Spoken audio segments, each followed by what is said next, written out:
Very good evening to everybody. My name is Mario Beffa, CEO of the Livestock Registering Federation. A very warm welcome and thank you for joining us. We had a lot of activity today. Over 90 people said they were interested, and I see the registrations are flying in thick and fast. So we will just hold on for a minute or two while everybody else manages to log in. So please bear with us for another minute while we wait for more people to join us.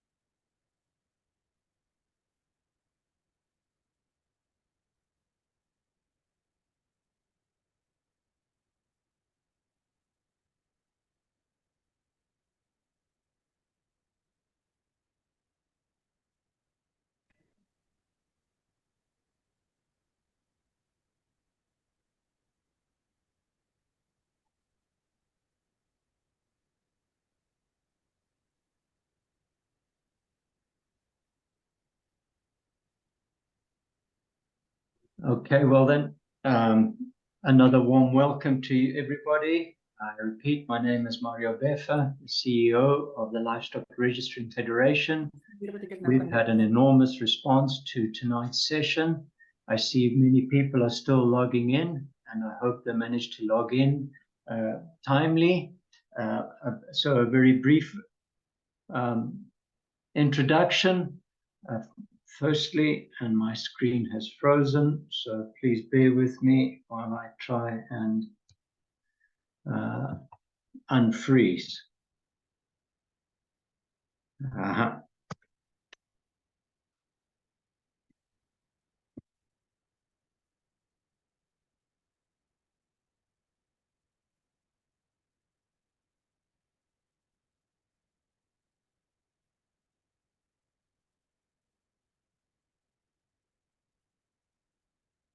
Gosh.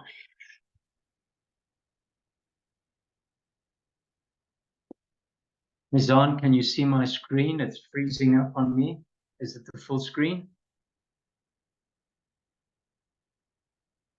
Mario, it's not the full screen. Just go to presentation view. Let's see if that works. Yes. Okay, thank you. Thank you. First thing, please, I ask you all to make sure your mute buttons are on so that we don't get interrupted by background noise. I also ask you to switch off your videos, as this chews up a lot of bandwidth and will affect presentations. And as we go through, I ask you to please pose your questions on the chat. As you all know, this is now our fifth presentation. We've had presentations in July, interpreting EBVs and sale catalogs, August, days to calving and importance, how to record. September, we discussed interpreting completeness of performance reports and how to improve star ratings. At the beginning of the month, we had a discussion on carcass traits and the value of real-time ultrasound scanning for cattle breeders.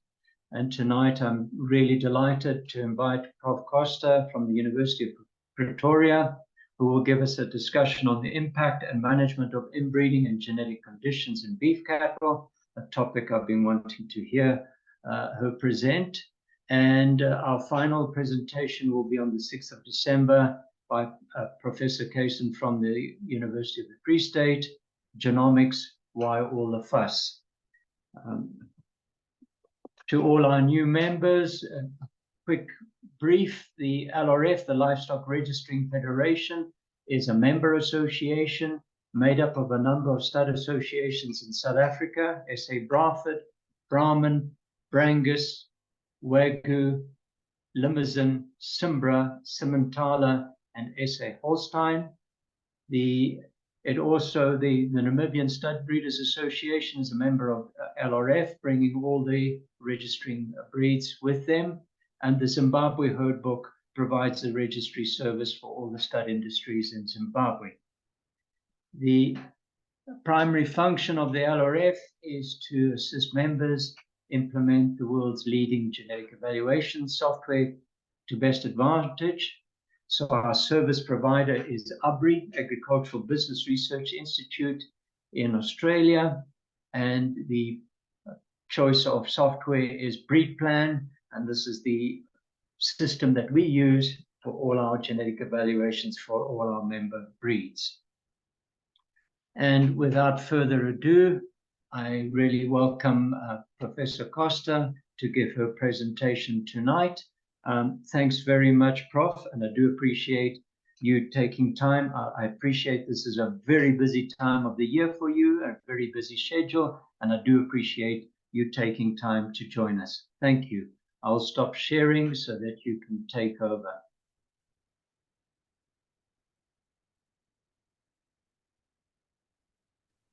Thank you very much for the introduction, Mario. I'm quickly going to share my screen here. I'll start my video to say hello, and then I'm going to share my screen.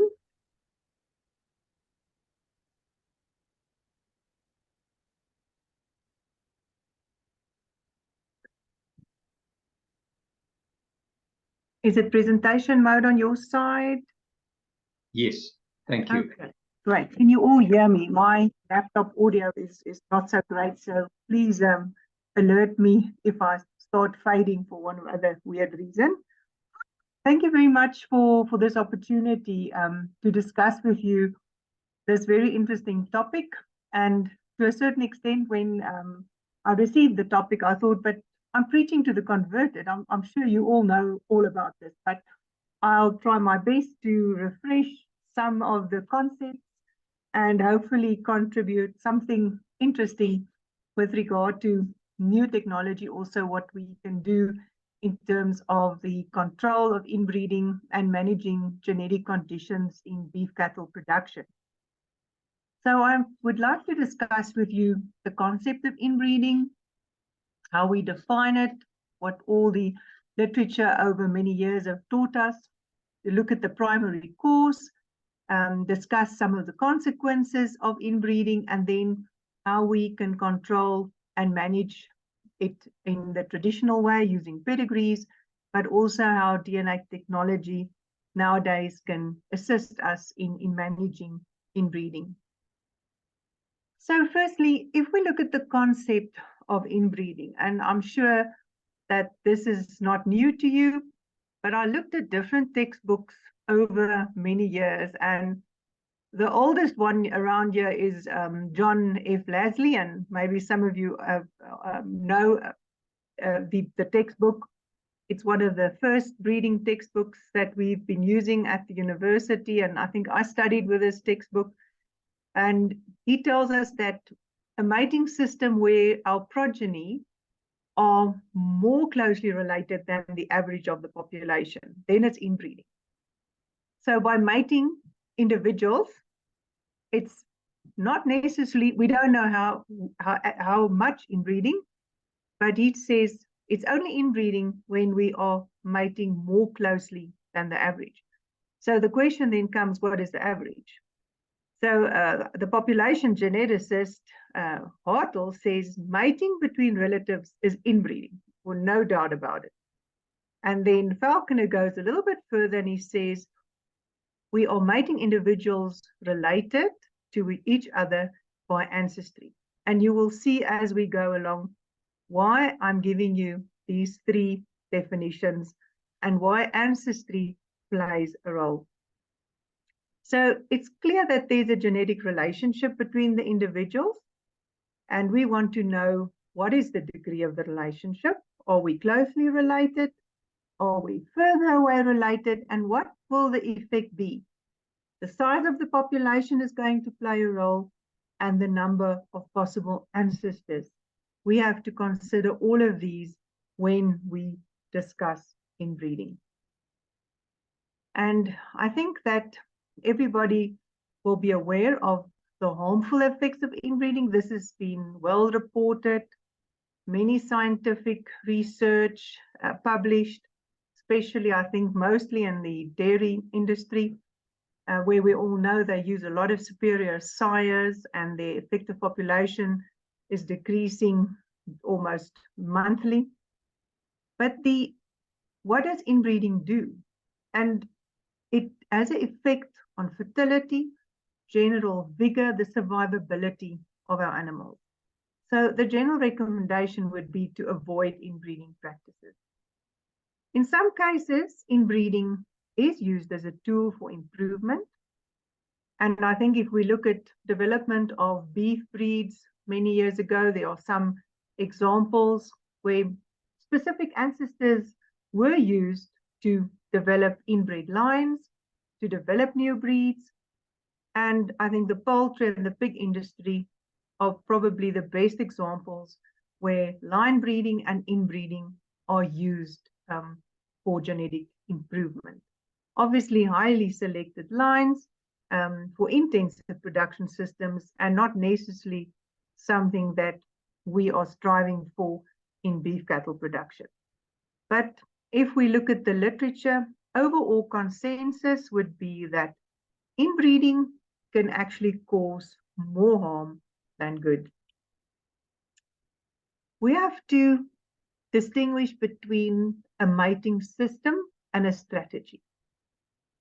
So Burden, he says that if we think about a mating system, then this is our own set of rules of making a decision on which two animals we want to mate.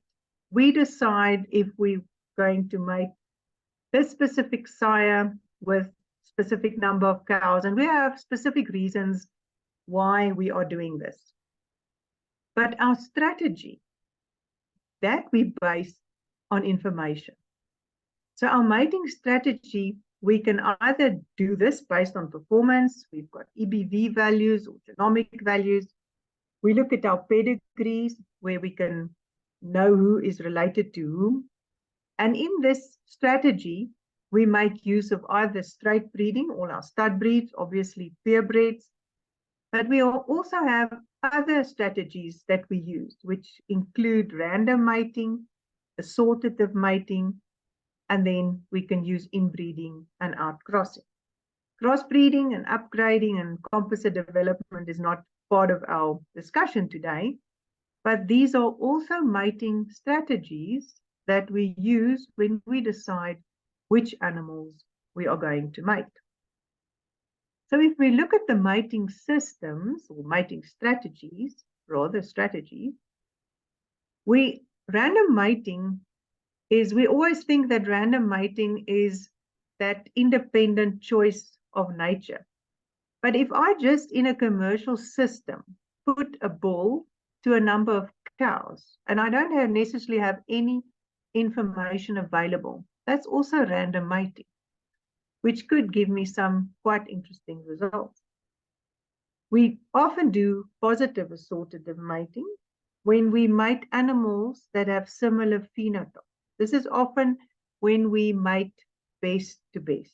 On genetic level, I don't know what's happening there because I can't see the genomic composition, but I'm informed with regard to the phenotypes and the performance that I have, and the chances that these animals are more similar, and that's why I am hoping for even a more uniform outcome. Negative assortative mating is when I have extreme phenotypes and they're more dissimilar than expected by chance, and this we often use when we do corrective mating. Inbreeding, now we are specifically mating relatives, and we base this on phenotypic information, and the chance is now unfortunately there that there are some recessive genes. If I don't know about them, they could be inherited from both parents. And with inbreeding, I make the animals more uniform, while with unrelated animals, obviously, I will decrease uniformity. So what is the primary cause of inbreeding? And I'm sure I don't have to overemphasize this. It's mating of related individuals. And the problem is not necessarily when I have a bull, a superior bull, and I'm mating into a number of cows, and I have some offspring that's related. The problem comes in when, in the F1, these related animals are mated again. So if we have a father, daughter, or close siblings mated, that's when the problem starts. Because if we mate relatives, then we increase the likelihood that the same gene will be received from both parents. And if those individuals carry the same copies of a gene, I'm increasing this in the population. And the problem comes in if these genes are unfavorable. Now, with quantitative genetics, these are all our performance traits. Many genes are contributing to the outcome of the phenotype, weight traits, fertility traits. And if these little individual effects together, if those unfavorable genes combine due to the fact that I'm mating related animals, now I can significantly decrease performance. And that's when we see depressed growth, usually first lower fertility. And this is then when we refer to inbreeding depression. The other problem, obviously, is the expression of recessive genes, where there's a major effect and it results in a genetic disorder, in some cases even a lethal condition. So this is now a very, very simplified example, but there's I've only got 2 loci there. But in effect, for quantitative genes, there could be thousands of genes. And these combinations, it could be in the mating of the animals that I still have some heterozygosity, as you can see there, heterozygous for both loci. Here we have a heterozygous loci, one recessive loci, but these ones are the potential risky ones. If for one or other reason, these recessive genes, and there are obviously many of them contributing to a quantitative trait, but if they combine, then I will probably see some decreased performance. If these loci, for example, were linked to a genetic disorder and it's a single gene effect, we're going to see some kind of genetic disorder. So what happens on a gene level? Because we know that our traits of economic importance are determined by many genes, from DNA information and genomics, we know now that there are thousands of genes involved. And if we do assortative mating, where we are doing best to best, and there's some relationship involved or a common ancestor, the result is going to be more homozygous genotypes in the population. I'm making the population more similar. So inbreeding effectively changes the genetic variance in the population. Now, if I go very theoretically, then you have to imagine that the animals in the herd could be consisting of many different lines. They are all different in their genetic composition.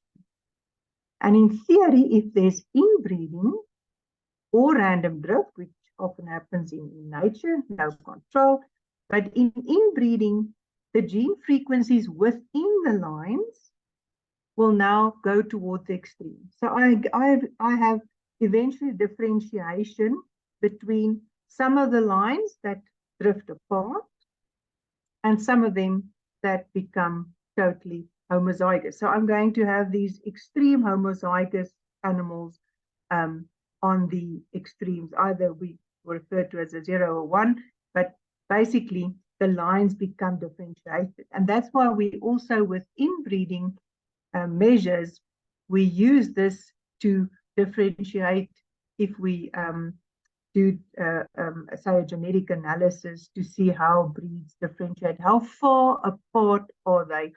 on this say spectrum if we just based it on gene frequencies.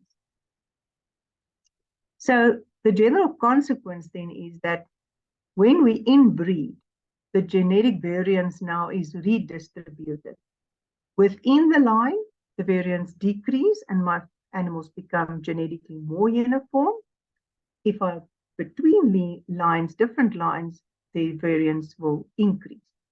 That obviously gives the opportunity, if we have different lines within a breed, you can still cross these different lines and exploit heterosis for certain traits.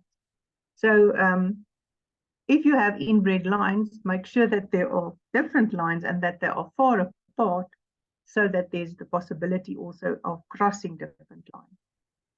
Additive genes, they depend on the gene frequencies within these inbred lines or individuals. That gene frequencies will determine, and obviously there's no way that we can estimate them without doing some form of additional technology. Because remember, all we have when we do our phenotypic, our animal recording, is we work with that variation within the population, within that normal distribution from your best animal to your worst animal.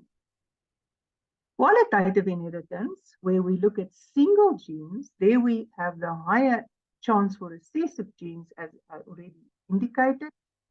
So you have more homozygous genotypes and less heterozygous.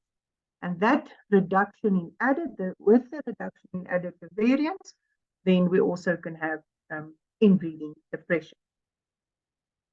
So how do we measure inbreeding? Now, you've seen probably in your herd profiles that you receive on your analysis with EBVs that there's this measure of inbreeding that's published for specific animals. So basically, an inbreeding coefficient is that fractional reduction in the heterozygosity, and it's used, we calculate it using pedigree data. So the inbreeding measure or coefficient here is the probability that two of the alleles of a gene in an individual is what we refer to as identical by descent. So these two alleles must come from a replication of a single allele in this ancestral population. So inbreeding coefficient, as I said, are displayed in our reports for individual animals, and that will give us a good guide to know that if that individual displays an inbreeding coefficient there, that I should not be breeding any animals that are related. I must outbreed them. Now, what is high, what is low? Obviously, a 6% is what the maximum that we want. We don't want to go higher as that.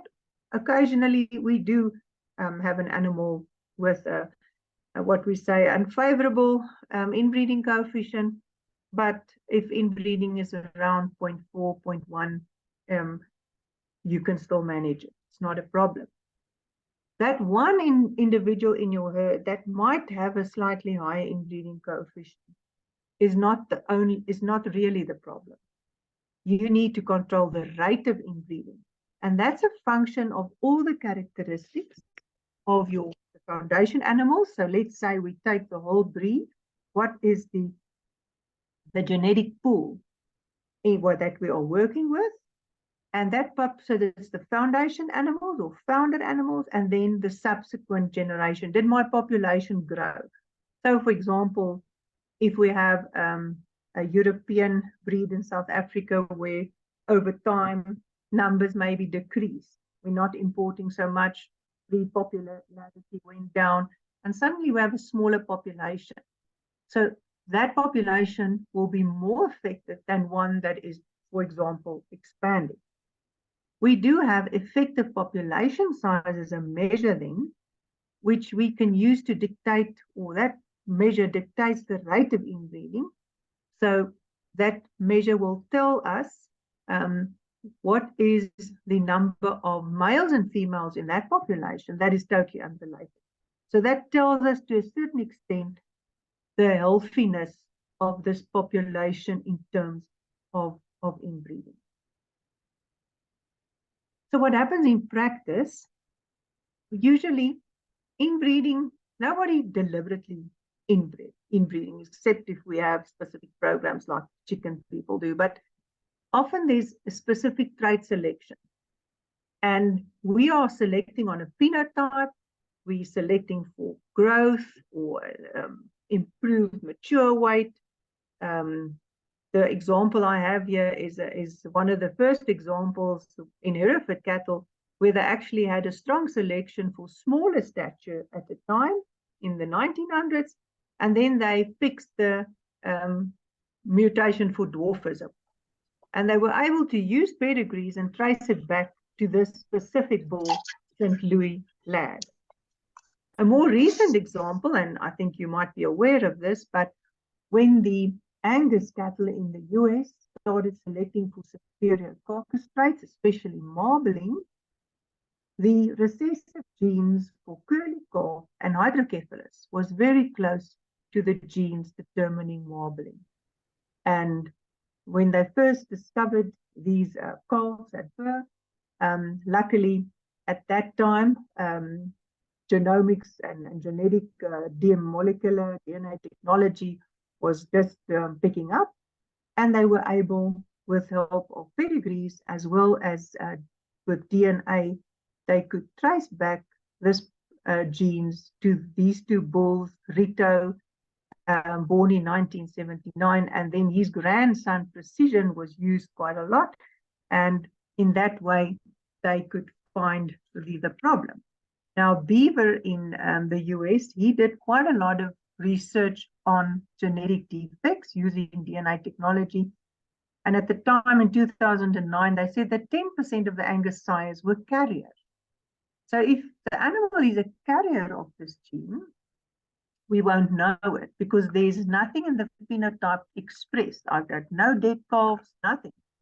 But unintentionally, two carriers are mated, and suddenly we have a dead calf.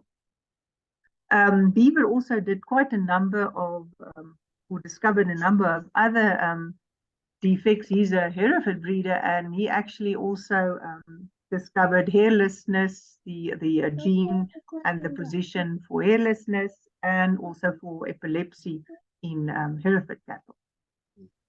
So obviously in dairy cattle, because they are really highly inbred, genes like BLAD was traced back to this Carlin in Ivanhoe Bell bull, and they were very, because we had DNA testing, we can eliminate. So you don't have to, it's your decision if you want to mate with a carrier or just eliminate that gene totally from your herd. So as we speak, more and more of these genetic defects are being discovered. There's a research group in France, Aurélien Capitan, and his whole research program is dedicated to finding more of these potential defects and developing diagnostic tests so that we can add them also to our commercial arrays so that we can manage any possible defect in our different breeds. So we can manage or we can eliminate. And this is just an illustration. If you look at the mating of randomly chosen males and females, if that is the female and there's the bull, and both of these animals are headless weightless.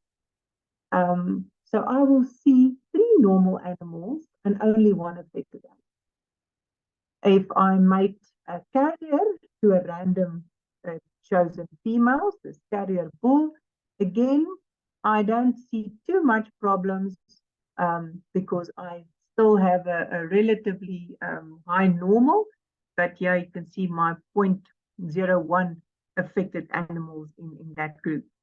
The problem comes in when I mate a carrier male to his own daughters, and suddenly I have quite a big problem in terms of the defect. Affected animals are more and at higher risk, as well as then some of these carrier animals. So this is the situation that we would definitely like to avoid mating of carrier animals.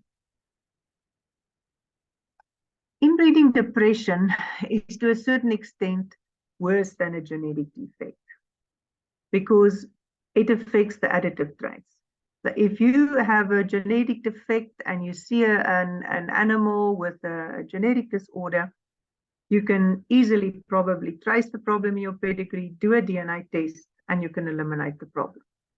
But if inbreeding starts affecting additive traits, it's because there's a higher tempo of inbreeding over time. So there are more inbred animals that you would like to have.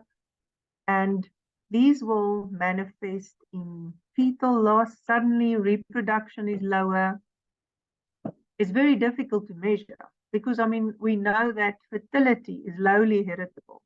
The environment plays a huge role.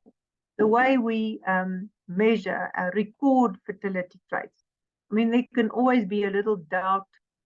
You're not immediately going to think that this is the cause of inbreeding. Lower survivability of calves. And by the time you have depressed growth rate, then it's a killer. So in the extreme situation that we observe in dairy cattle, they have low fertility due to high relatedness. For us as beef breeders, it's much easier to control. A huge concern, obviously, are in South Africa's smallholder and communal system, because there's no control over the bulls used, fences, so it's a bit of a free-for-all. So you can imagine the effect of inbreeding in those systems. That is even a bigger danger, and also obviously a huge number of animals that are actually affected. So how do we manage or control inbreeding? In the first place, pedigree information. As stud breeders, we all keep pedigrees, and the more complete, the more accurate. It's definitely going to benefit you on the long term. And then depending on your herd size, obviously DNA-based parentage is recommended. We know from just analyzing pedigree data, mistakes do creep in. Cows that will exchange calves could be a little bit of a problem, and you will not know it until you've done some form of parentage testing. So I know that I'm now preaching to the converted, and I'm sure pedigrees are definitely in place. So I want to demonstrate to you the importance of completeness of pedigrees, and these are now references from literature that just studies done on different breeds here with inbreeding based inbreeding coefficients for different breeds, and as you can see, for most of these are relatively low, and these were the estimated population sizes. Now, obviously, this Bonsmara was a really small number of animals that was evaluated. So don't look at these for the moment because you don't know what the population size was. But if I take you to some of our South African breeds in a recent study, and this was the study done by Setoli. She's just completed her study. And obviously, this was a study done for LRF. And here we can see pedigree depth.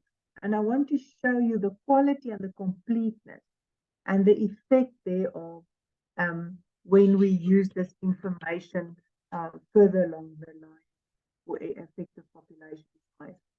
And a smaller breed like the Brafford, in their further generations, poor pedigree depth, and you'll see that this actually has an effect on the estimation of the effective population size.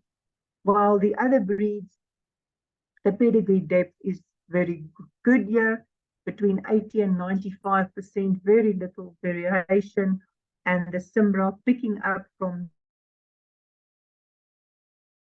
generations so towards a high completion.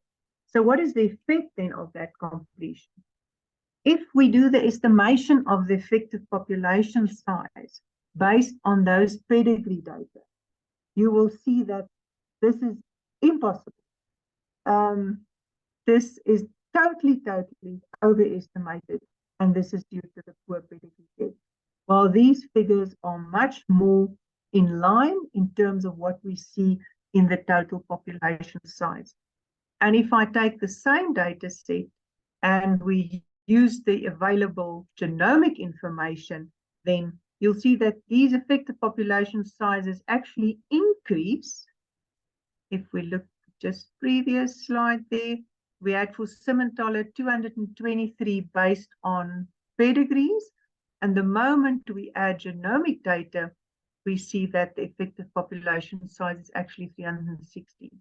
So this is just to demonstrate to you that the use of more markers of DNA technology assists us in accurate estimates of something like effective population size. And that tells you that the overall in this population, inbreeding is under control. Obviously,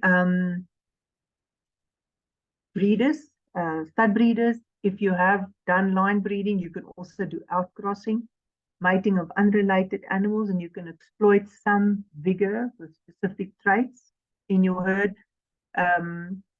You buy from other breeders that have developed lines for certain traits, and here's then opportunity for doing some crossing of different lines, even if they're inbred lines in a specific population.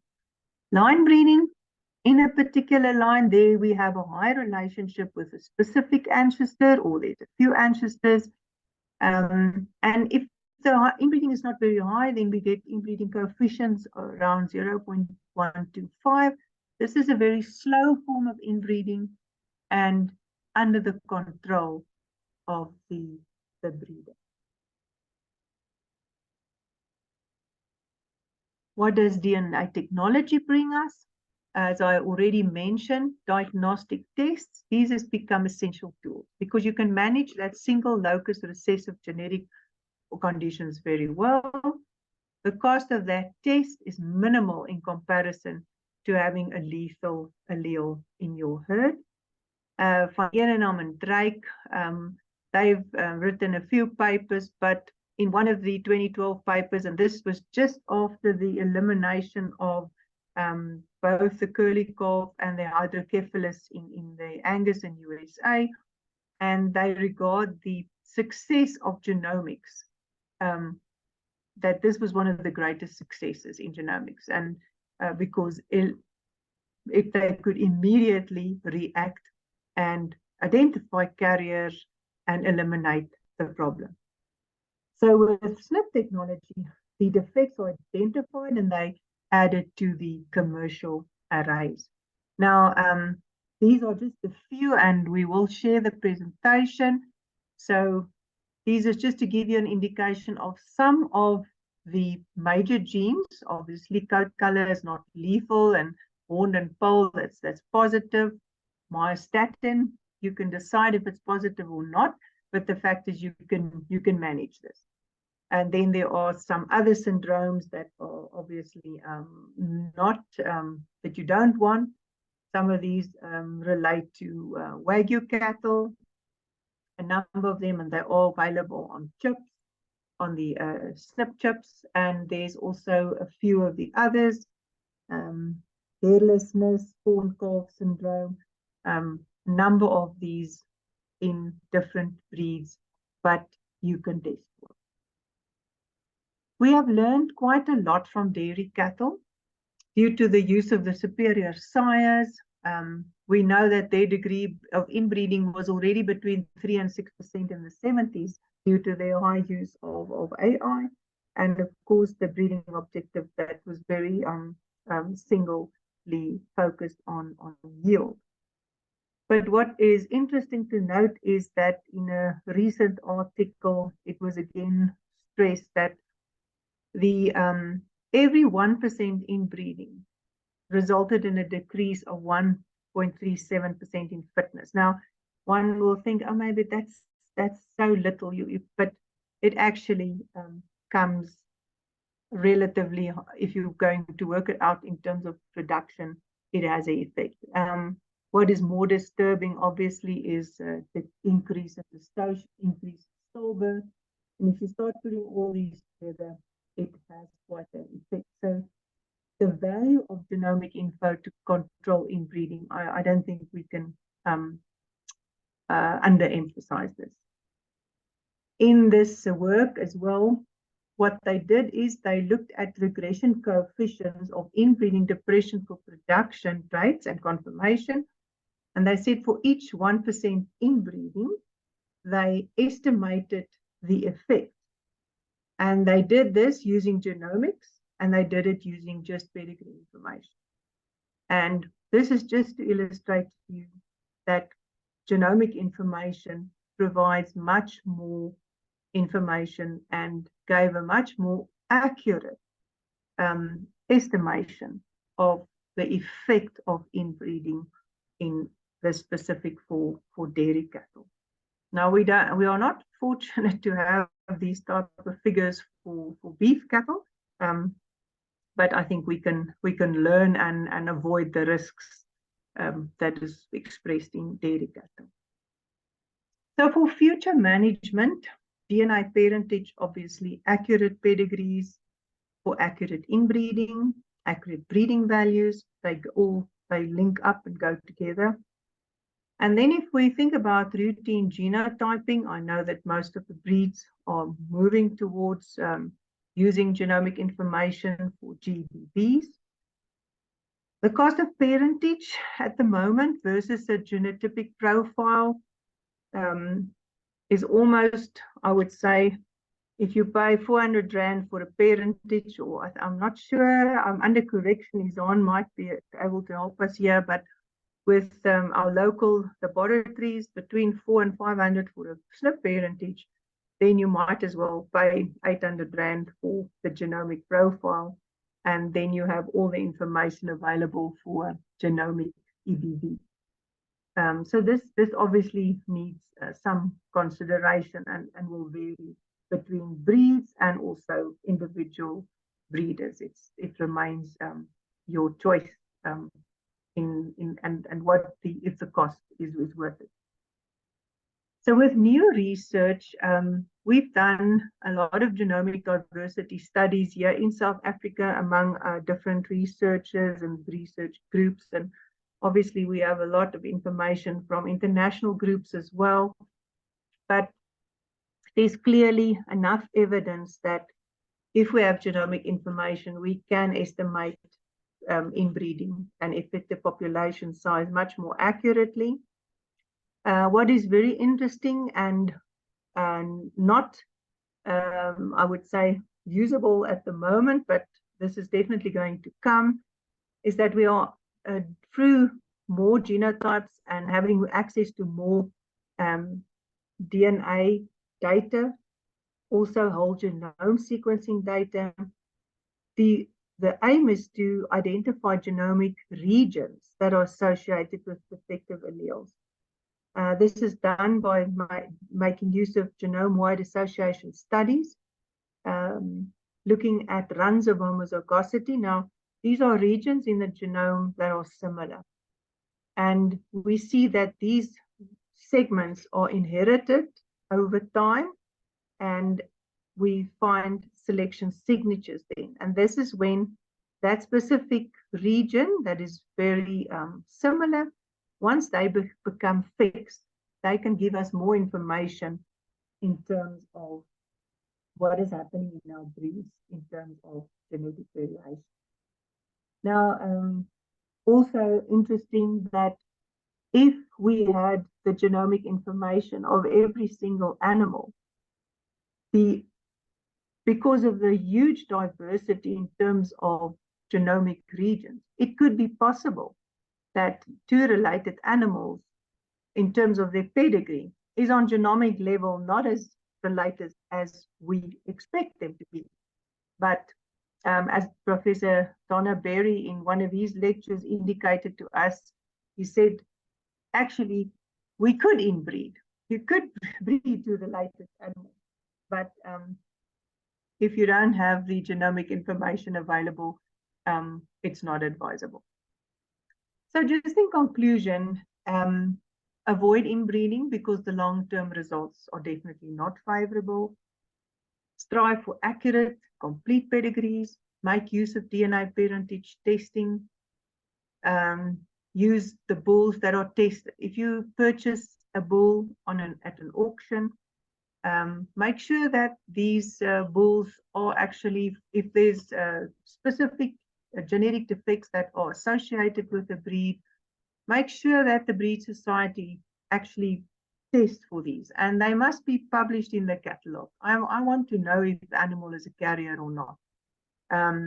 We see in breeds that are promoting the polled condition that they publish the horn and polled status. I will know if I am buying a homozygous polled bull, for example, in a specific breed. I want to know that. If I want to get rid of horns in my specific breed, and I know I'm going to get a premium for selling a polled commercial bull, then I want to know that I'm not buying a carrier. And that's why the diagnostic test is there.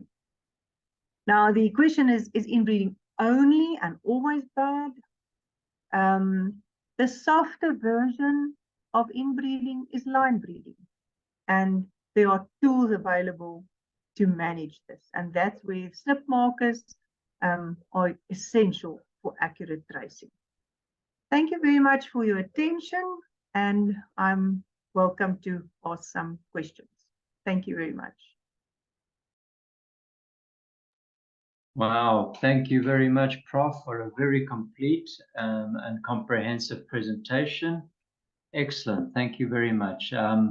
We're open to questions. I don't see many questions. There was only one asking about the talks. Yes, we do make the talks available after the presentation. Please make sure you have registered with the office so we can hook you up and let you have the recording, and of course advise you of the next talk. I think I see another message. Okay, what is the safe average inbreeding percentage for a herd? And it's question mark below 5%. Prof, your take on this? Yes, it will also depend on the size of the herd. If the herd is small, keep the inbreeding as low as possible. So it's very difficult to say that, yes, below 5% is fine.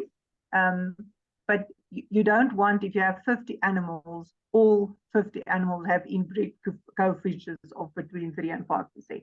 So the rate of inbreeding, look at the trends provided by your service provider in terms of inbreeding over time, the rate of inbreeding. But you would be, I would say, safe below 5, but I would say keep the number of highly inbred, and if I say highly inbred, I say 6%, keep those animals to a minimum, and obviously make sure that you don't breed mates with those highly inbred animals. Yes, I see between father and daughters, brother and sisters, yes, that is a no-no. Stay away from father-daughters. Grandfathers can still, if you are doing a common ancestor for a line breeding, but definitely no closely sons, mothers, too closely related. So you have to go for far away cousins and back to a common ancestor, but definitely no mothers and sons or fathers and daughters. How long can one keep a bull to prevent inbreeding? So you just need to manage this very well. If you're a commercial farmer, you're probably not going to keep that bull longer than 3 years, because then you are going to risk using the bull on your own daughters, except if you have a very good, a large herd and you have good camping system, rotation so that you can avoid that bull getting to your to the daughters. But also remember that keeping of a commercial bull, that bull can probably work for more than 3 years. But if you want to make genetic progress in that herd, and commercial farmers also want to make genetic progress because they are pushing for better fertility, they're pushing for the growth rate and the maternal ability in their replacement effort. I'm just checking here. Is it better even as a beginner in a stud breeding with a small herd to have more? Yes, I would definitely, if you have a smaller herd, then artificial insemination could be a good option to increase the genetic variation in your herd.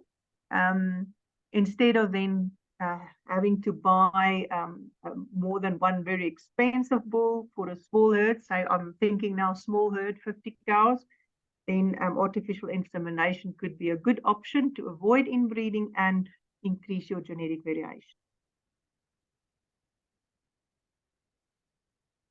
Thanks, Prof. I see there's a hand up. iPhone, somebody on an iPhone has a hand up. Hello, everyone. I hope you can hear me well. Yes. Hi, Prof. I wanted to ask, sometimes we see like from stud breeders, they'll do... Hello? Yes. Hello? Yes, go ahead. Yeah, so I was saying sometimes there was a bit of background noise there, sorry. I was saying we see from stud breeders, they do line breeding, both on the top side and the bottom side. Should that be a red flag for a buyer then when you see that? Because sometimes they'll do like double breeding on the male side or double breeding on the bottom side. Is there any greater risk in that case? I'm not sure what you mean by a bottom side and top side. You mean the superior part? Yeah. Yeah. So, for example, on the maternal side and then on the paternal side, in terms of the breeding lines. Okay. So you could be forming paternal lines for marketing bulls that are related back to a common ancestor. And you could have a completely different dam line, so that that the females will have a very good mother somewhere in the line, but if that mother is totally unrelated to that sire line, it's okay, as long as that dam line and sire line, if you shouldn't be able to link them back to a common ancestor again. Because then, but you can check for that in the catalogs that the breeder make available to you. He can tell you what is the inbreeding coefficients for those animals, and then you can make sure that you don't buy animals that are closely related.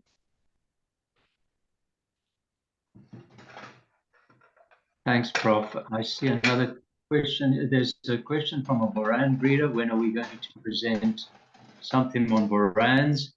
Typically in these sessions, we will be providing generic presentations that are across all breeds. We don't have anything planned for a specific Boran presentation as now. Then Prof, there's I've seen certain studs breeders line breeding to a particular bull or cow line bred 8 times or more. Is it really advisable? I think you've kind of addressed this. That's really pushing inbreeding. Do you want to comment on that, Prof? Yes, no, that links up with what I've already said, that you're probably going to see that in your figures. If the breeder has good performance recording, you will be able to see the inbred coefficients for those individual animals. And I would be a little bit wary, especially if the population is smaller. How can we maximize improvement while managing inbreeding? I think the key is record keeping, and I know that you might think, okay, but that sounds very simple. record keeping is actually quite an effort. Cans. And it's a lot of work. So to really maximize your genetic progress and do line breeding, please don't do inbreeding. But if you do line breeding, you have to really carefully manage those berries very carefully. I think that the key for stud breeders is the more records you have, the more information on your phenotypic performance, the faster you're going to make genetic progress in whatever the traits you want to make in them. I assume every breeder has its breeding objective, its breeding goal. Some breeds have their overall overarching breeding goals for the breed, but these all link to profit, and they link to sustainability nowadays, and also to welfare traits. So all of these link back to good animal recording. Absolutely. Thank you, Prof. I agree with you 100%. Any other questions? We've got a few minutes left. If not, it leaves me to once again sincerely thank Prof. Costa for taking time out at perhaps one of the busiest times of the year in her calendar to spend an hour with us, well, to prepare this talk and then spend an hour with us. Prof, I really, really do appreciate it, and we are really indebted for this excellent presentation. I just see there's one quick last question. Is there any advantage of inbreeding? Do you want to handle it, Prof? Yes, just on that note, when we make animals more uniform and you are mating best to best, there can be advantages in breeding that absolute superior animal. So it's always, it's dangerous, but if you manage, that's why I say if you manage your inbreeding with inline breeding, there are some advantages for some traits, but be very careful on where you push it. Don't do the mother-daughters and father-daughter matings. That's extreme. That's going to run into a risk. Professor Geertsma, who taught me at University of Pretoria many years ago, he said that inbreeding is like driving your Ferrari. It's nice, and you can drive very fast with that Ferrari and get to your end point, because by forming inbred lines, you can create superior animals. But if you crash, then it's over and done. Then you and the Ferrari is, unfortunately, that's the end of the story.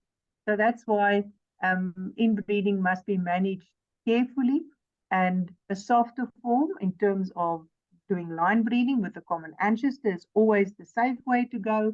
And as I said, we now have technology to assist us in managing inbreeding. And thank you very much for inviting me. I always enjoy discussing with the LRF breeders. Thank you very much for inviting me, Mario. I really appreciate it. Thank you, Prof. And thank you to everybody for joining us tonight. And we look forward to you joining us on the 6th of December for Professor Kayson's talk on genomics, why all the fuss. So, Prof, once again, thank you very much, and thank you to everybody. Have a lovely evening and see you soon. Good night. Thank you. Good night.